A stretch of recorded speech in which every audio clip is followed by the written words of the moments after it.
What's better than fantasy football? Kyle Fridland, Jake Fridland. Ain't nothing better than football. Two brothers talking about the nitty and gritty of the best sport in the world. Welcome to the Fantasy Simpletons Show!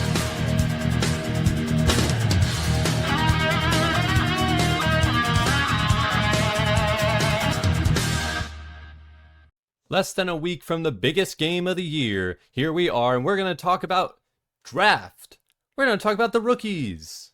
Very early stuff. Usually this conversation stuff doesn't come around until the combine starts, but we wanted to get an early take on things. We wanted to look at some of the rookies coming in, some of the most high-profile guys of the main positions for the 2026 NFL Draft. We're not going to go over too many guys here. There's only about somewhere between 10 to 12 names that we might look at. These are some of the higher profile running backs, receivers, a quarterback and a tight end thrown in there. It's mostly guys that we think could be drafted in the first couple rounds of the draft, or at least that's what's projected. It's still very early into the process. Yeah. I think we remember, from years prior, there's always like hype up on certain guys, and then certain guys fall when they interview with the teams. And there's so many factors in it, the combine, all these things contribute. So this is very early, like Kyle said, but it's just where these guys are projected right now, the hype around them, for good reason, doing basically all their stats and everything. We're kind of basing them off of right now. But yeah, it'll be good. Yeah. I think right before we start, I think it's a good thing to bring up that this is not the same rookie draft that we've seen of the last couple of years. 2 years ago, we had a stacked wide receiver class that kind of took over the drafts. Last year, we had a stacked running back class that kind of took over majority of the drafts. This year, it's not quite the same. This year, it's definitely, I don't want to say weaker draft class because I don't like being negative on like rookies coming into the NFL, but the way the drafting process works, it looks like this is going to be a lot heavier on the defensive side of the football. From some of the mock drafts that I've seen, there are only like 7 or 8 guys, like offensive players that aren't like offensive linemen, that are being taken in the draft overall. So this is not going to be a huge amount of big time names. So you got to try a lot harder this season to play around with the picks that you have, to try to look for those late round gems, or maybe this might be a good year to try to trade off some of those dynasty picks, late first rounders, anything in like second, third round, see what you can get out of them.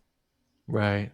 Yeah, now's definitely the time to be trying to, scout dynasty people and maybe even hold, your picks if you have the first, second, third pick.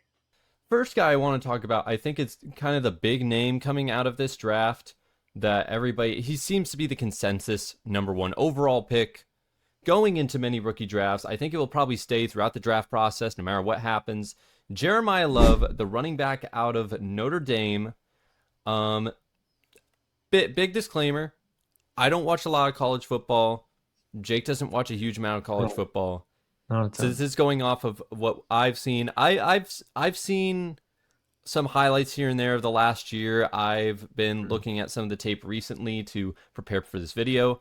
But Jeremiyah Love seems to be the one player within this draft that is going to be a massive get. He seems like a big name running back that we haven't seen probably since Bijan Robinson, Jahmyr Gibbs of a few years ago. I don't know if he's quite at like that level of prospect, but he's pretty close. He's within that general area. I definitely agree. And his name has been around, for a few years now. I remember at least last year really hearing about how, he would be the big guy coming into this next year, into 2025. And he was. He's had a stellar career in college. I think when you look at him, he's kind of like an all-round player. You don't see any like glaring weaknesses from all the stuff that I saw. He was He's got great power. He's got good speed. Not like amazing breakaway speed, but but definitely good enough for Mm-hmm. a starting NFL running back. He's got great pass catching ability on a team that really was a very good team in college. Notre Dame Yeah. did very well in college this season. I know there's a lot of jokes around Notre Dame in a lot of years that they disappoint their fans somewhat, but he was probably the biggest star on that offensive side of the football. One of the guys that's very close is the guy right under him, which we'll talk in just a second.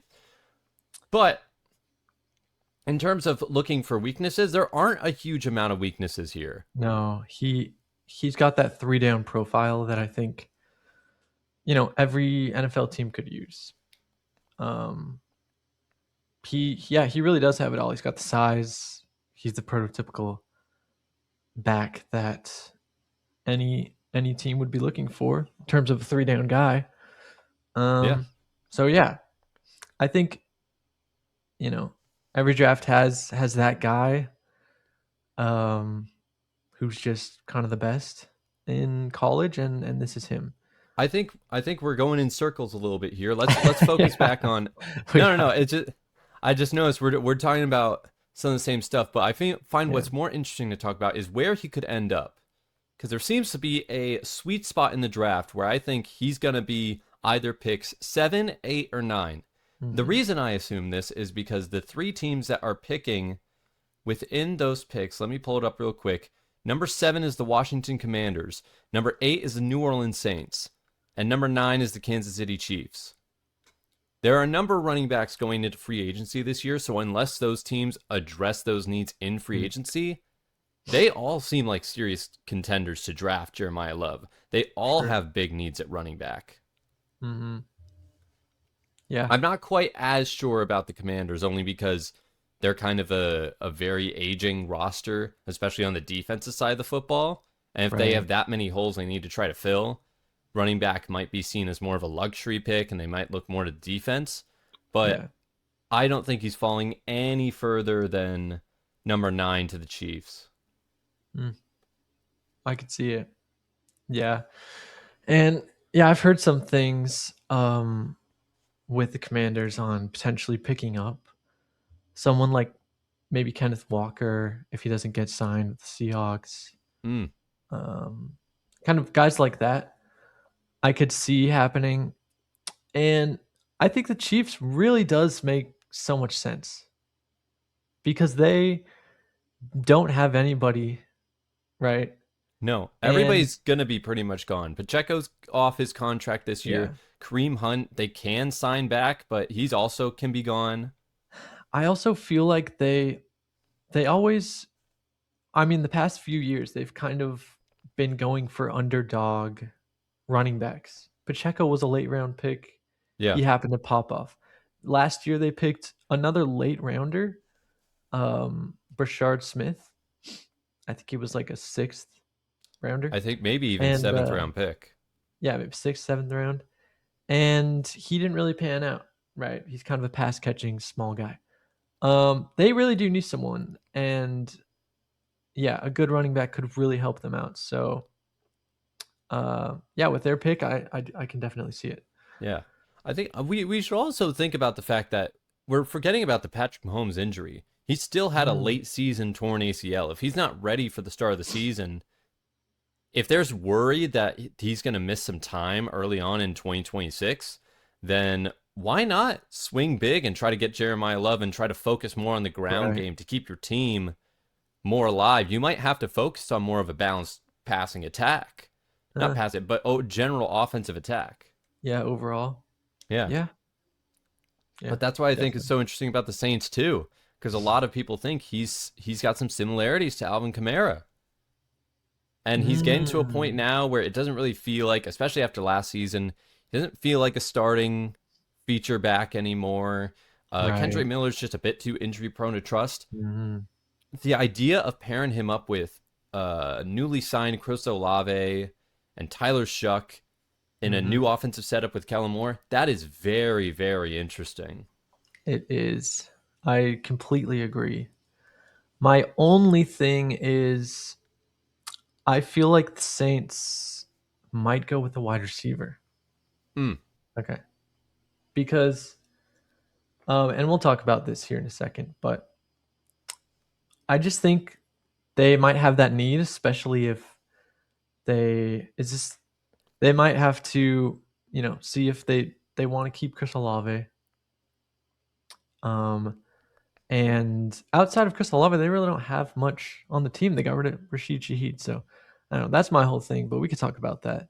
Well, no, Um, actually, why don't we flip over to that? I think we can use this as a good way to flip over to some okay. of these receivers Yeah, let's because I do it. think this is an interesting talking point because I actually think number 8 is too high of a pick for some of the receivers in this year's draft. Mm, I think they would be giving a little bit too much. If anything, I think they could trade down and get one of the same guys. Because from what I've seen in this wide receiver draft, some of the names are mhm, like Carnell Tate and Jordan Tyson, Makai Lemon, and I'll mention those more individually. But for now, I'm looking at a grander scheme.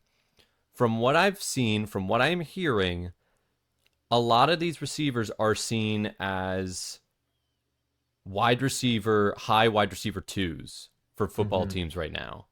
Yeah. That a lot of teams looking to get these guys at their points in the drafts are teams that already have their number ones figured out and that they want a strong two to go with that side. Some of the examples include the Los Angeles Rams, Mhm. includes the New York Jets, who, as bad as their wide receiver production has been, they still have Garrett Wilson. The Rams last year were looking to actually get Tedoroa McMillan. They were planning to do a massive trade up with the Panthers into the number 8 spot to draft McMillan, and the Panthers changed their mind last minute because they wanted McMillan that bad. Mm. So it shows even with Devontae Adams on their team, they still want to get another receiver. So a lot of people expect them to still go that route in this draft as well. Yeah, So that's fair. I think it's going to hurt the value of some of these receivers because they're going to go to teams that aren't going to set them up to be like, Mm. fantasy relevant necessarily. Yeah. At, at least not to a huge extent. None of these guys are being set up as like, oh, there's nothing around them, but you have a great quarterback in your. It's not like Marvin Harrison getting drafted number 4 overall, where he's the only real receiver there, and Kyler Murray. Yeah. No, I agree. I agree. I think you're right. There are fewer teams that actually need, you know, top wide receivers, and yeah, so then teams might actually wait a little bit on the receivers, and they're not the top prospects. Like these receivers, I think if you compare them to the 2024 draft class, um it's going to be a little tough, you know, Yeah, to that they wouldn't rank as high. That's what I'm saying. That was a stacked wide receiver draft class. This is more of a, I mean, things could change. There's always a lot of hype going into the draft or like after the draft on, how some of these guys are going to do. I feel like they always get way hyped up. But yeah, yeah, overall this draft class is just it's different, like you were saying, than yeah. the And previous this is ones. not me trying to take like a crap on the draft class. There's still going to be like 4 wide receivers taken at Oh least in yeah, the first round. It's definitely. going to be like maybe that 15 to 25 range. You'll see a number of wide receivers go Yeah. off the board. And we'll talk about a couple of these guys right now, like Carnell Tate and Jordan Tyson. The reason I move these two guys together is because I see a lot of similarities in how people compare these players, and they seem to be split on who's the better receiver. Mm, Carnell Tate was out of Ohio State, the legendary Ohio State, always creating great wide receivers like Chris yes. Olave, Garrett Wilson, Jackson Smith and Crazy. Jigba. Always the best. Always the best place to develop wide receivers. The only He's very good. He's a very good route runner. He's a very smart player. He's got a lot of great attributes. The only problem is he did play as a wide receiver too for most of his time in college because they also have Jeremiah Smith. Mm, So he's always the second option, and his production has always been a little bit less. I think he had like only 50 catches this year.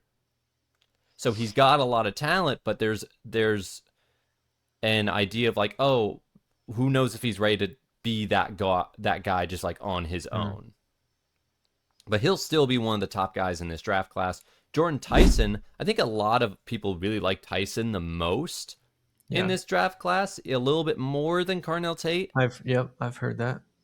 He's got some similarities. The only thing against him that I've been hearing a lot of is his injury history.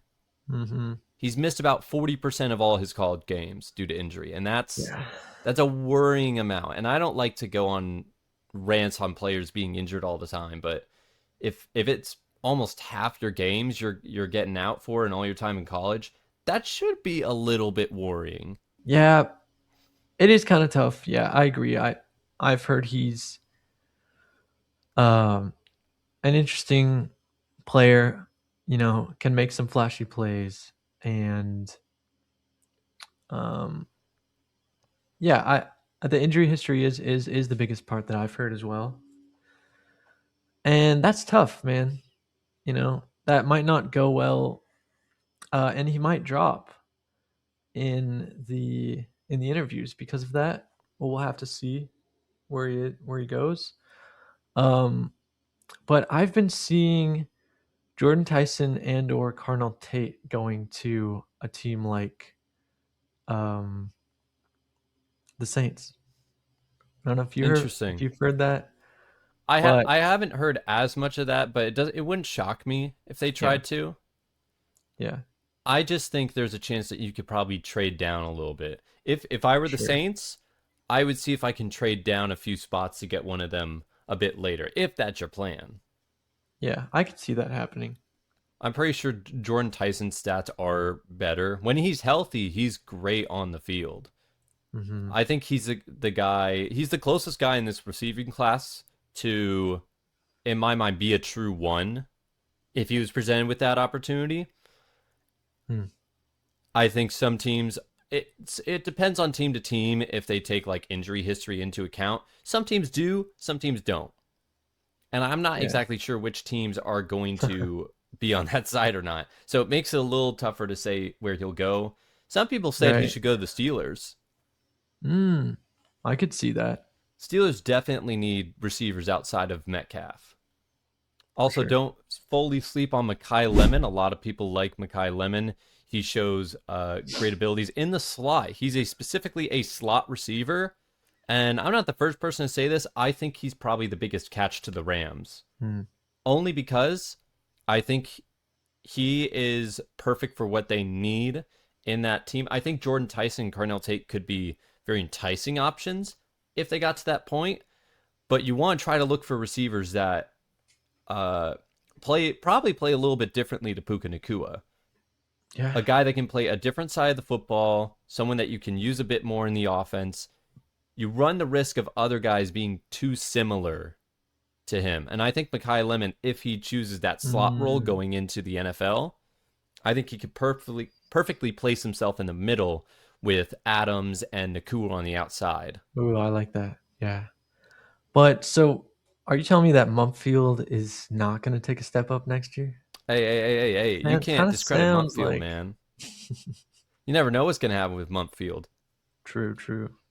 We can get to some of the other receivers a bit later. I think it's interesting to let's actually talk about quarterback. And there's really Yeah. only one name to talk about within this whole quarterback group. He's going to be the number one pick in the 2026 draft. He's probably the It's only guy that we're going to talk about where we actually pretty much know where he's going to go. yeah. Mr. It's Fernando Mendoza. it should be of no surprise to anybody.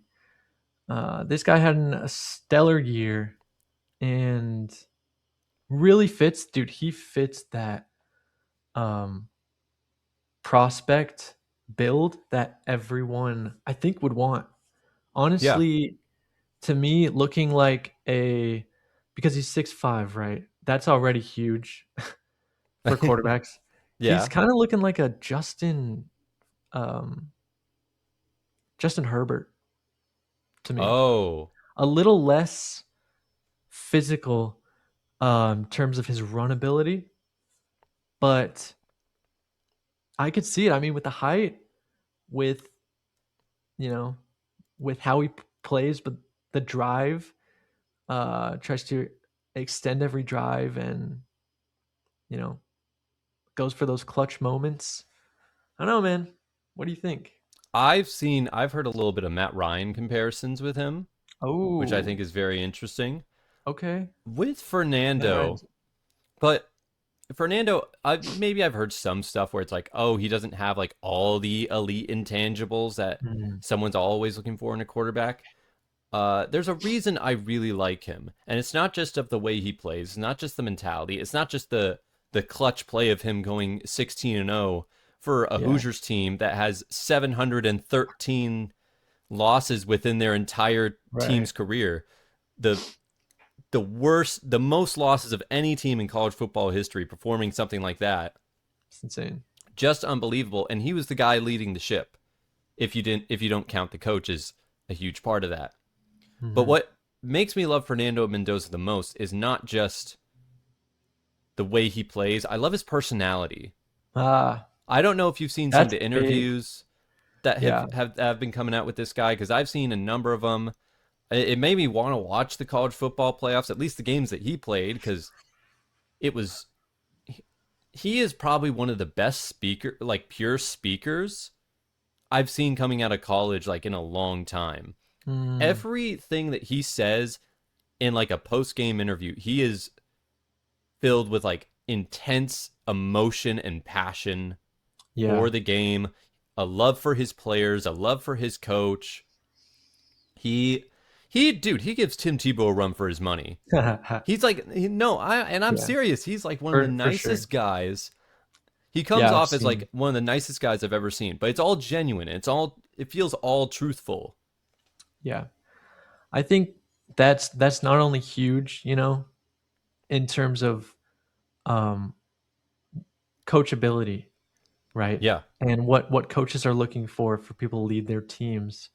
But for the fans, whatever team he's on, he's obviously, the big guy in the draft, so everyone's going to want him on their team.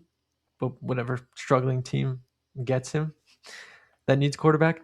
But yeah, it's just going to be great for the fans. And it's going to be great all around. His personality, I totally agree with you, dude. You know what else I found out about Indiana, real quick? What? And a reason that he's in the place that he is in a lot of and why I think a lot of NFL teams are going to want him is because Indiana plays um NFL routes. I heard that Like, it's a more pro style offense. yeah, it's a more pro style offense. Like, they draw up plays that are very similar to, if not the same as, what the NFL uses. So that alone shows you that when you watch his tape, you're getting that's what you're gonna get, and it's really good. Yeah. Right. A lot of college teams actually don't do that.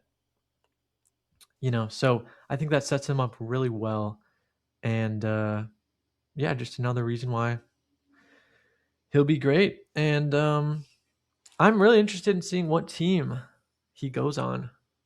Well, what kind of ideas do you have, Kyle? I know you're thinking about that. What kind of ideas do I have? I don't know. He can go to a lot of different places. I don't. The Raiders. I'm predicting a Shador Sanders type fall for this guy.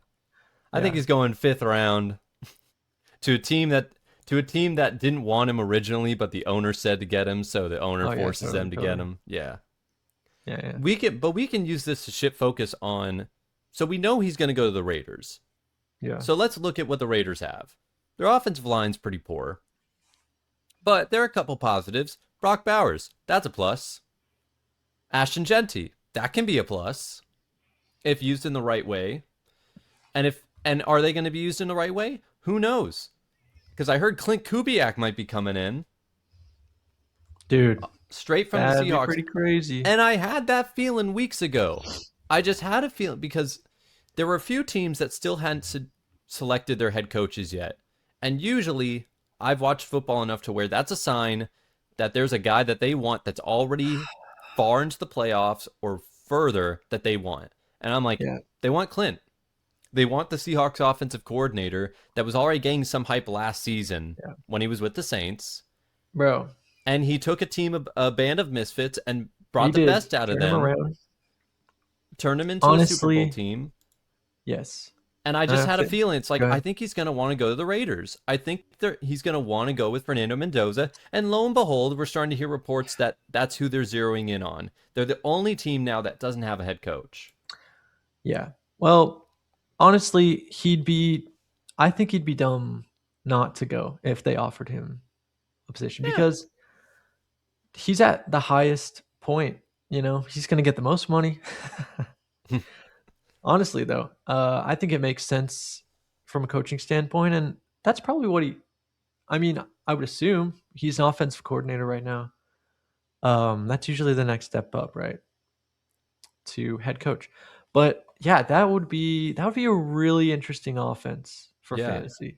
It will be it will be good for him to learn because it's going to be from what we've seen, Mhm. we're a run first offense that's heavy on play action pass. Yeah, So they're going to try to run the ball a lot with Ashton and then use that to set up tricking the offense into pass plays. That's a right. very good combination that's a lot of modern offenses like to use now. A lot of good Mhm. offenses like to use now. Definitely.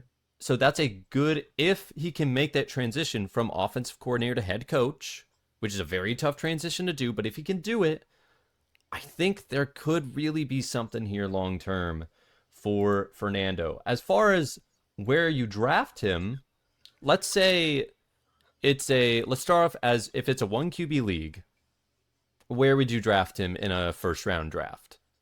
Is he like mid General pick or redraft, right?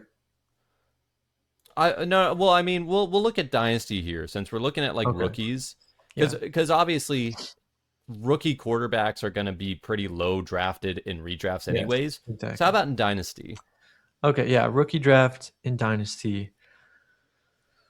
Um, I mean, you got to just break it down, right?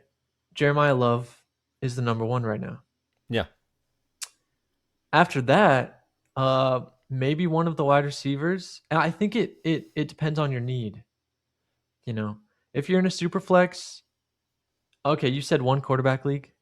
In a one quarterback, I think in a super flex, he's probably you could He argue. might be number two, number three. Yeah. I think number three Hmm. because the rest of the picks are very dependent on where they land on their Yeah. spot. Exactly.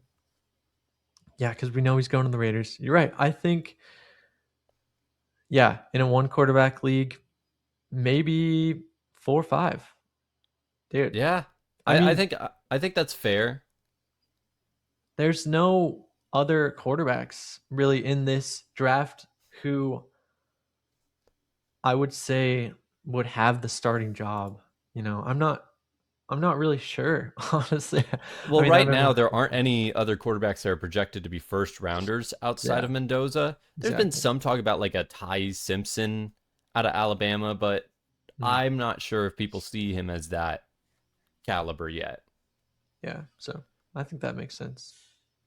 But we can, but let's see. So Fernando Mendoza, we analyzed that pretty well. He's going to the Raiders. He's probably going to be hopefully set up for success.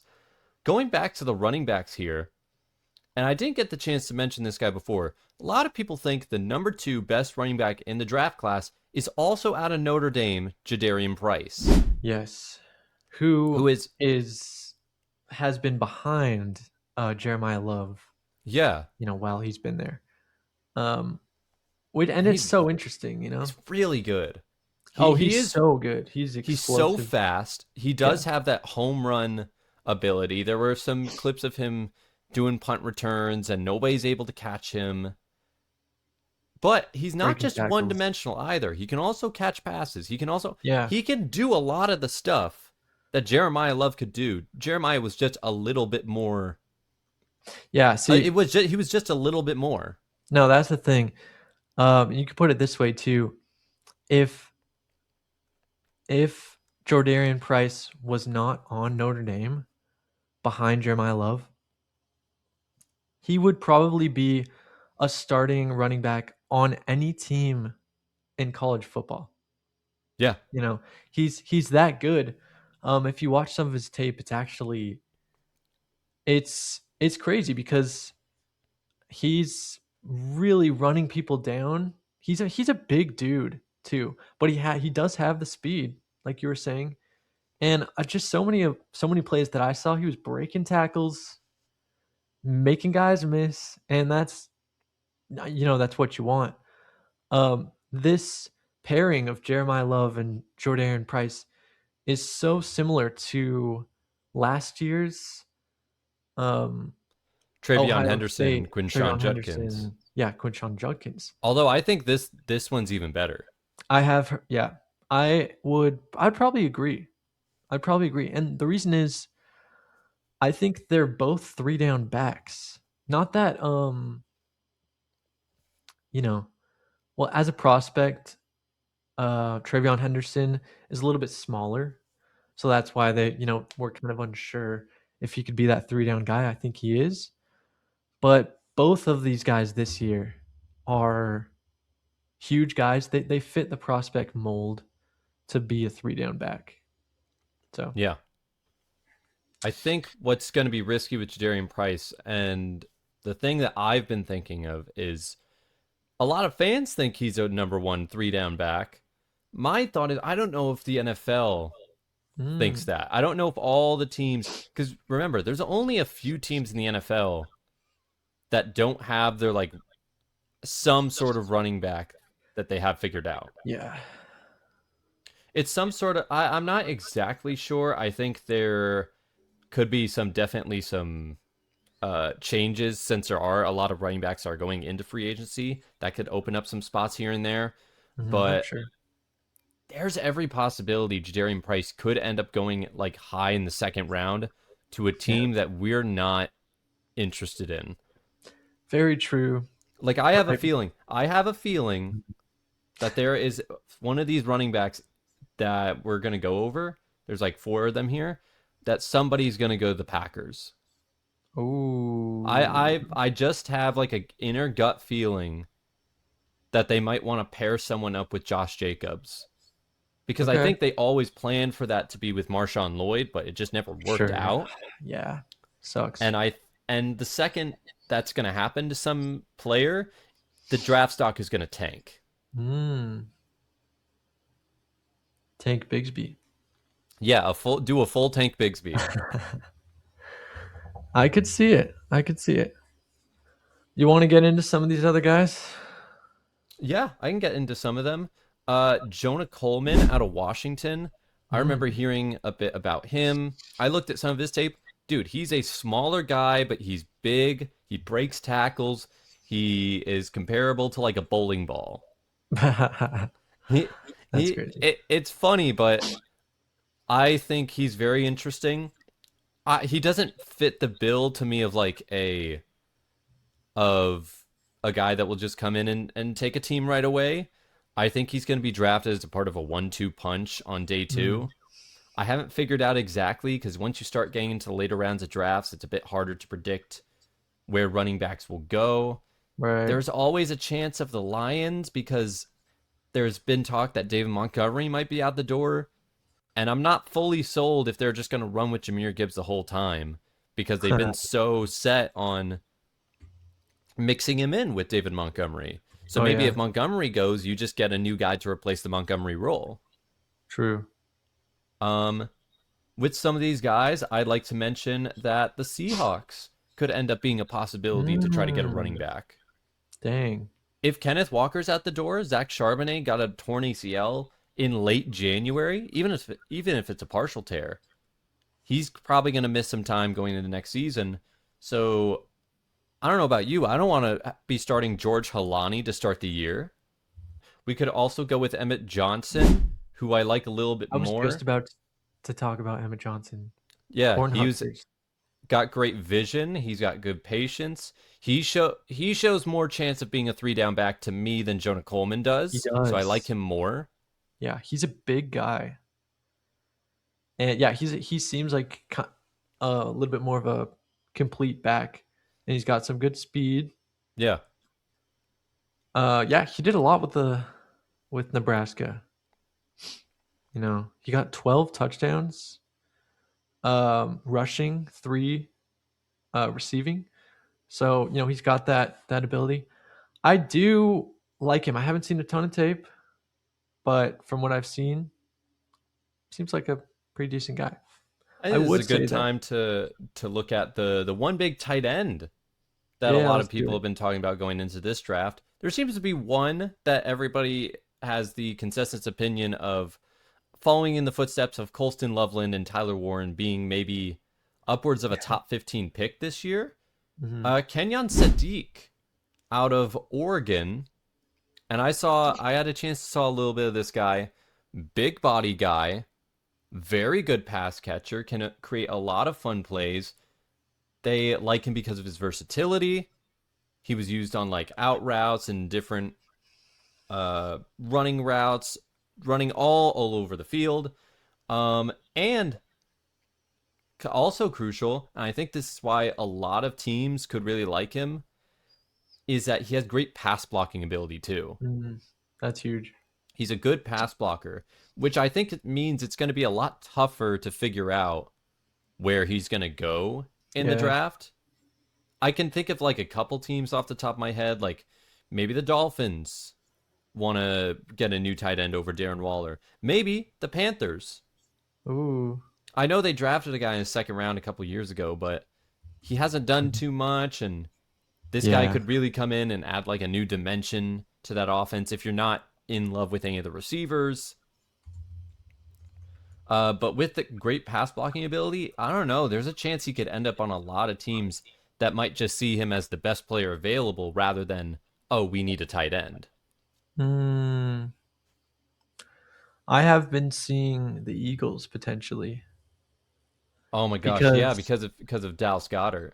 yeah, and Dallas is aging. He's also, I feel like, injury prone. Yeah. um, there are teams like that, that honestly have older tight ends. And a lot of teams have been kind of banking younger ones to maybe take their place if something happens, like the Commanders with Ben Sennett. Hey, you know what? Right. How about I dare the Chiefs?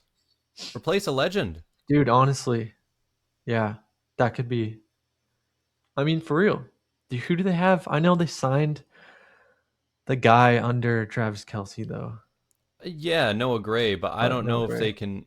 This offense already looked poor enough going into next season. That's true. I don't think they should just go into every season being like, we're just gonna stick with the guys we have. The guys you have are just not that great. If we're being brutally honest, Yeah, they're under average guy. Noah Gray as a starting tight end would be an under average tight end. true. He would, unfortunately. He would. He would. And Yeah. it's time to take a deep look at your roster and be like, well, we look the last few years we have relied on just coaching and the guys we have and the current talent we already had to just get us back there again. And then it all Mm, went wrong last year. And we had a horrible season. For the dang. Chiefs, that was a horrible season. The last thing you want to hear is everything is fine and you just run it the same way. Very true. You got to get something going there. You got to They do. add some creativity, man. Yeah, I think this is going to be a big year for the Chiefs in the draft. Yeah. I'm expecting some big things. We've only got a few more receivers to talk about here. Um, Casey Concepcion and Zachariah Branch out of Texas Concepcion. A&M. Concepcion? Concepcion. No, it's not. Yeah, it is. You're joking. No. Concepcion? Yeah. Oh Serious. my gosh. Talk about Yeah. he has the Some best name in the respect on it. draft. Casey Concepcion. Yeah. Okay. He is a slot wide receiver that is probably of this group, he's the fastest receiver in the draft, which is a great strength, but also we've seen what has happened to the fastest receiver in drafts for many Hmm. years now.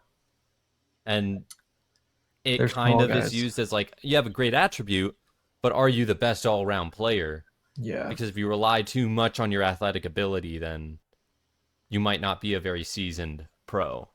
True. True. Honestly, Yeah. I like Zachariah a lot more. Dude, that's Okay, okay. I was gonna say, Kyle, if you had to pick a sleeper out of this draft class, who would you pick? And I was gonna pick Zachariah Branch. Zachariah Branch, you want to know why? He reminds me of when I saw like Lad McConkey tape. Mm. It's the same type of thing. He's used on a lot of screen passes, a lot of Oh short yeah, plays, and it's just all about what kind of moves can he make to get more yards. The yeah. yak ability is there. He's got great athletics. I don't know if that necessarily means he's going to be set up in a great role in an offense where he's going to be Hmm. getting a bunch of carries, not Yeah. carry targets. Because here's what happened with Lad McConkey. He ended up getting really lucky. He went to a team that where Quentin Johnston didn't know what he was doing yet, and they had no other receivers. He had to be the number one receiver, and it was a good thing that he was because it turns out he was good at kind of everything, not just that slot role. Zachariah Yeah. Branch, we don't know if he can have that sort of versatility. And maybe he relies a bit too much on that athletic ability. Maybe he has a lot more weaknesses as a receiver that we don't see. But maybe he might get that chance somewhere else. Hey, maybe he's a second round pick to the Raiders. The Raiders, after losing Jacoby Myers, they don't have any great receivers on their roster. At least none from last season when they drafted have developed in the way that they had probably hoped with Dante Thornton and Hmm. Jack Besh. So maybe bring in another guy, try to build up I a like that. young core, see if he's got some talent to work with. No, I like it. I also view him as kind of a Tank Dell type. He's a smaller guy.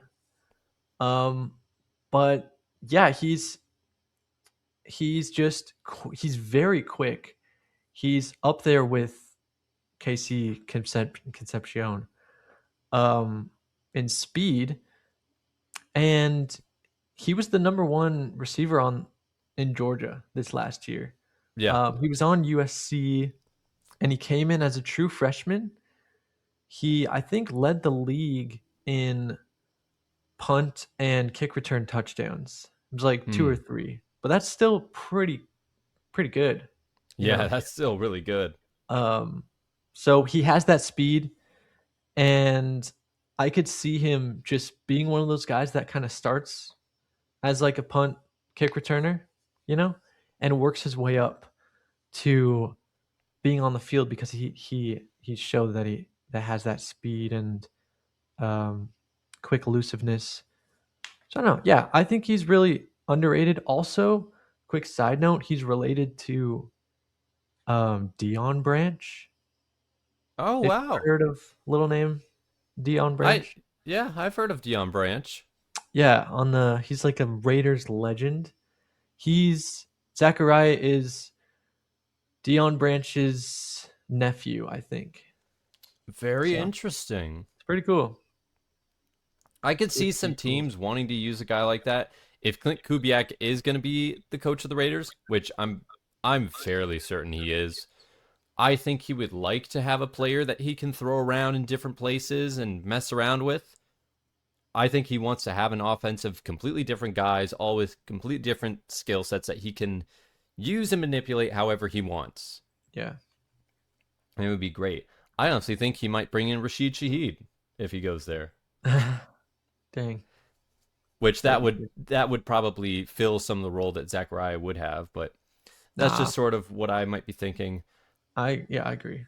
Yeah. The last player that I think is going to be an underrated player that might go under the radar, hopefully. I don't want him to become overrated. Denzel Boston Ooh, coming out of Washington. This is a big guy. He's a 6'4" wide receiver, but dang. he makes a lot of close contested catches. He is a lot of great catches. Uh, and every time I think of that, I keep thinking of Keon Coleman, and I don't want to think about that. But No, I that don't sucks. think he's Keon Coleman. I think he has more strengths outside of that. I think he's a decent route runner. I think he has more speed than he's given credit for. Uh, I think there is real potential there to be something great. By the way, all these guys, a lot of people say on a lot of these prospects of the wide receivers, they say they don't have enough speed. That's bull crap. You do not need top end speed to be a great wide receiver. No.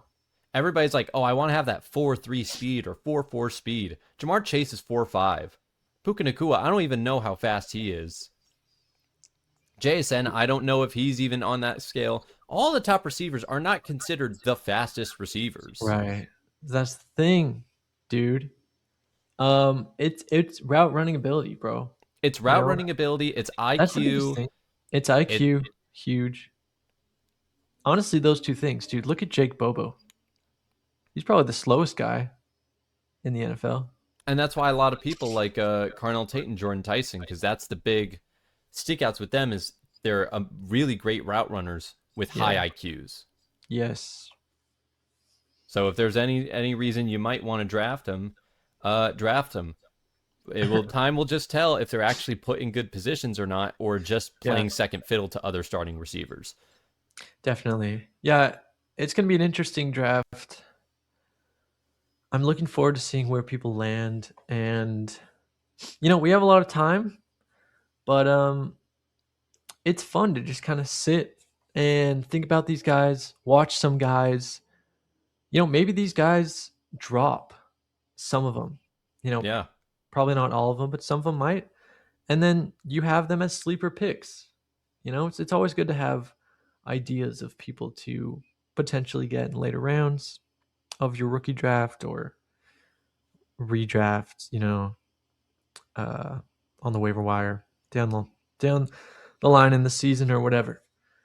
So yeah. If I were to make a early prediction, I'd say first half of a draft would be Jeremiyah Love, Fernando Mendoza, Carnell Tate, Jordan Tyson, Kenyon Saddiq, and maybe like Jadarian Price. And then that's where it gets a little stickier, a little messy, and we'll see what happens after that. Fair enough. Yeah, I'd have to agree. I don't think those aren't like Kenyon exact Saddiq spots. That's high. just like what I think the first half of the draft would be. Sure. I don't know if Kenyon Saddiq will be, and you're talking about a dynasty draft, obviously. Maybe not in the first half, in the first round, but if people are like so not sold on like the running backs or the wide receivers and where they're going, I could see him being around where like Tyler Warren was getting drafted, or maybe forced to be elevated higher. Fair enough. Especially going off of the good track records of the last few highly drafted tight ends. Yeah. All right, then that about does it. Mm-hmm. Thank you so much to anybody that could be listening when this drops. You can follow us on any of our socials right down at the bottom right here. Any one of the good ones. Jacob, every time you point down, it always just looks like... Because it's always on my side of the screen. Yeah, it's... Does it look like on your side of the screen when we're doing it? No, it is on your side of the screen, but, they know what I'm doing. Yeah. There we go. Right.